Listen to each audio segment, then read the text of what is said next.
quanta of vibration is a quanta, or I should say a quantum of vibration. Right.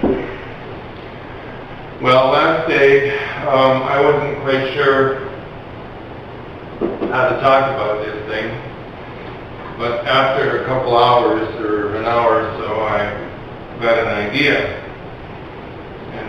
I can say, well, what produces this phonon? That's one question. Well, if I assume, let's say, that each of these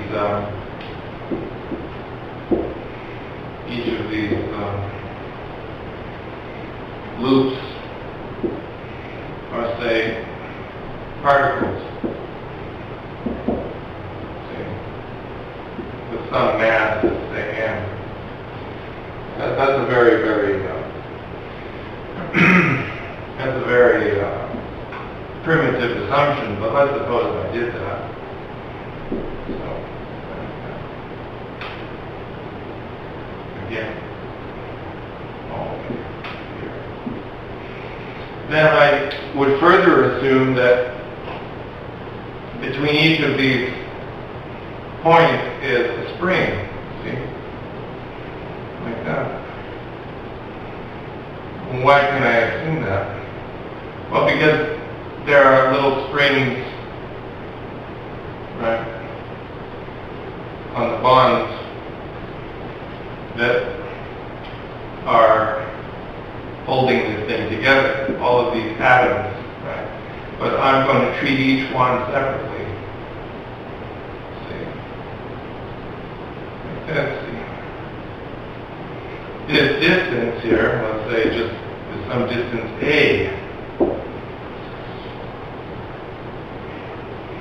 So, there it is, the slinky, right? I just pull it this way because this is going to infinity and this is going to infinity, and so it doesn't matter. I can make that assumption because I've got 10 to the 9. I've got 10 to the 9 loops here, let's say. Now, when I pull this thing and let it go, then of course there's a propagation of this phonon down the line of the springs, right? Now you say, well, what starts that? Well, it's very simple. When the DNA opens, like that, this thing opens, well, there's a momentum generated this way, and there's also a momentum generated that way, you see? This is P going up, and this is P going down. Because before the thing opened, there was no momentum at all, but since we generated momentum in this direction, there's got to be momentum in the other direction. So that P up plus P down has got to equal 0. Well, P up is now going to be some kind of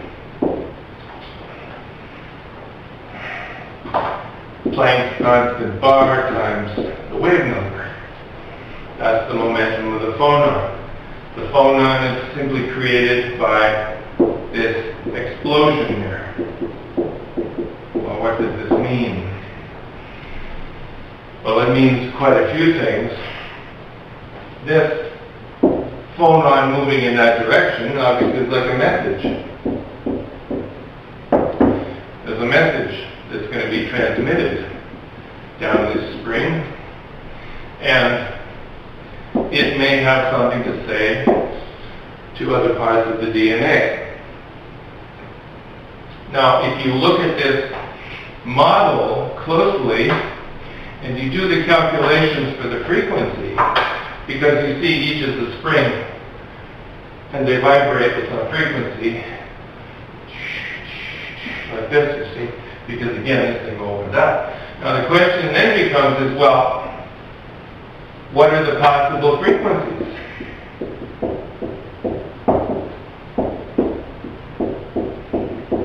possible frequencies, right, for these phonons to have, you see. Well, you can work it out for this simple model. And I didn't work it out myself. I looked it up in a book. And the frequency, say omega, is equal to 2 times the root of beta, let's say, divided by m times sine of 1/2 Ka.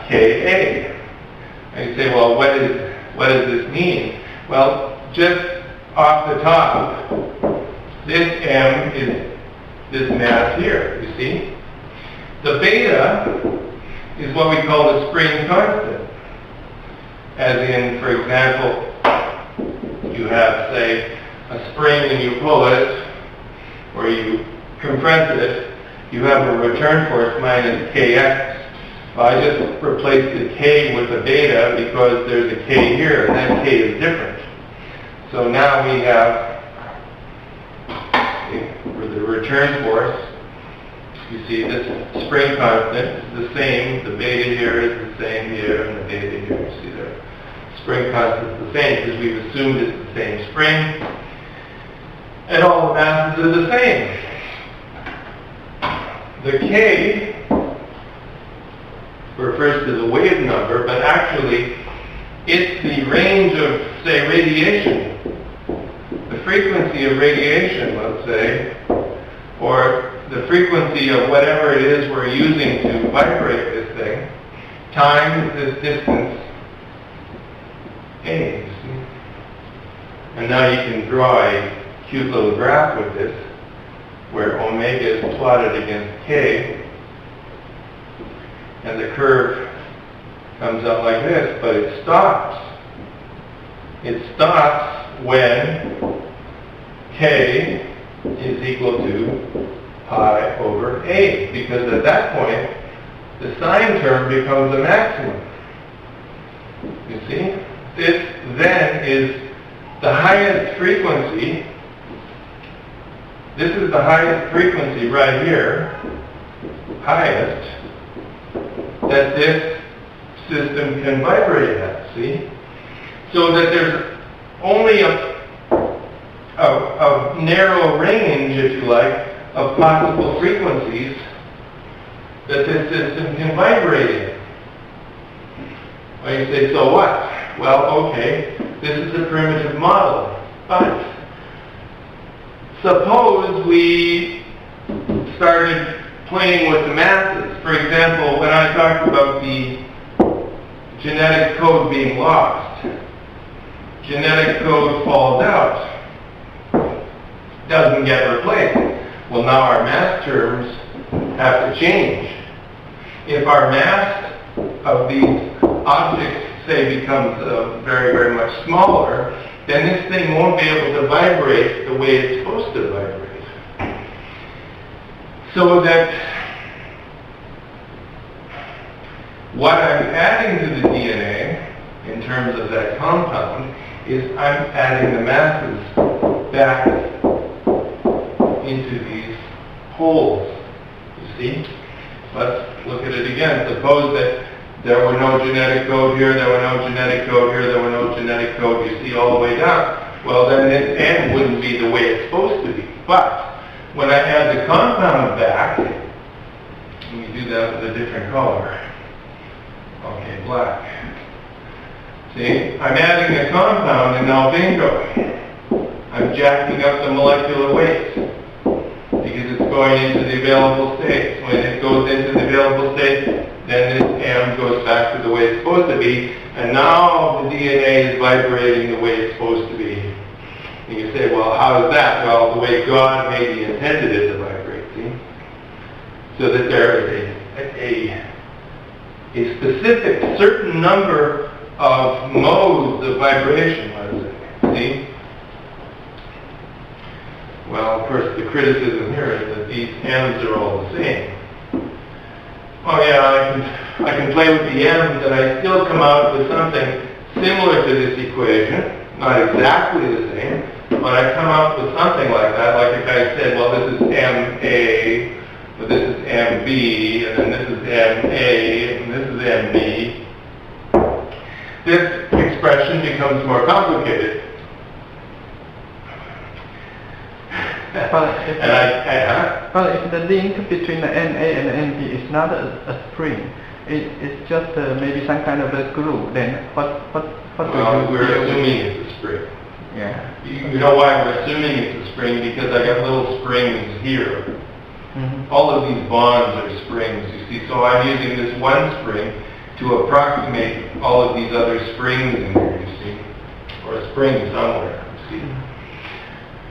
The model is primitive, but still it tells us that this DNA wants to vibrate at certain frequencies, right? And that it's only going to send messages back and forth when these M terms are happy.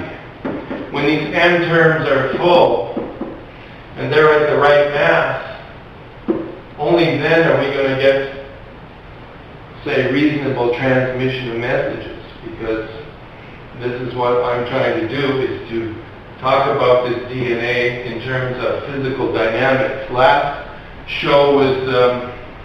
So it's important to inject the compound into the DNA. Well, the compound will get in there, because the compound will get in there. Why? Because we've got the data. That goes back to the 137-43-1, see? We've got that data, and that will always be the case, because I can replicate this thing. I can replicate this. I can replicate this all the time. The key point is why. Yeah, and I'm trying to cook up this theory, see?